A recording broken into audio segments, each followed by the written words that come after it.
तो आज हम लोग देखेंगे कूलॉम के नियम के बारे में। जैसा कि अभी थोड़ा देर पहले आप लोगों को पढ़ाया भी है, अभी आप लोगों को बताए हैं।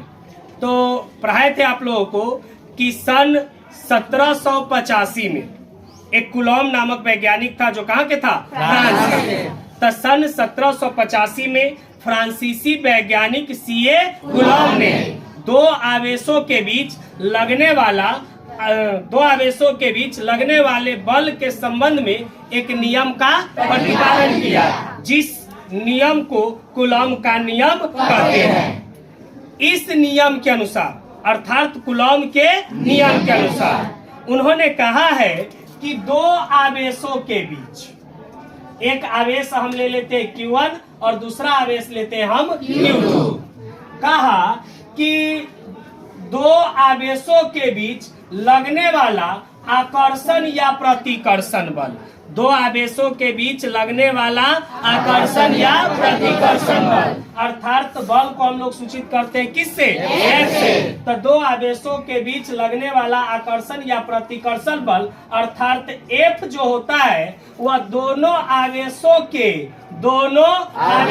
के मात्रा के गुणनफल के, दोनों आवेश के मात्रा के गुणनफल के अनुक्रमानुपाती होता है।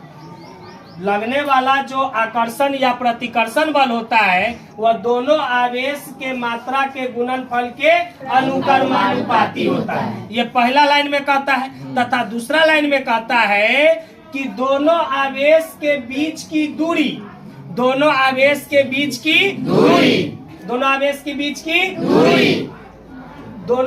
बीच के जो दूरी होता है वह वर्ग के व्युत्क्रमानुपाती होता है। दोनों आवेश के बीच की जो दूरी होता है वह वर्ग के क्या होता है, व्युत्क्रमानुपाती होता है। ये कूलॉम का नियम था। कूलॉम के नियम में गणितीय रूप में है कि पहला दिया हुआ है F अनुक्रमानुपाती Q1 इंटू Q2 और दूसरा दिया हुआ है F अनुक्रमानुपाती 1/r²। ये दिया हुआ है ना। अब इसको हम देख रहे हैं कि इधर वाला एक समान है।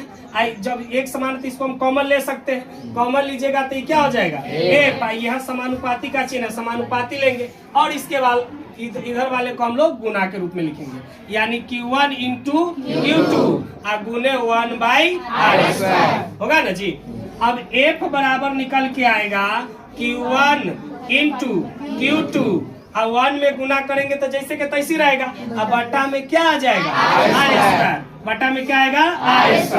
अब इस समानुपाती के चिन्ह को हटाने के लिए किसी प्रकार के कांस्टेंट या नियतांक से गुना करते हैं। तो अब कांस्टेंट या नियतांक कुछ भी हो सकता है। यहाँ बराबर का चिन्ह लाएंगे तो F बराबर K into Q1 into Q2 और बटा में r²।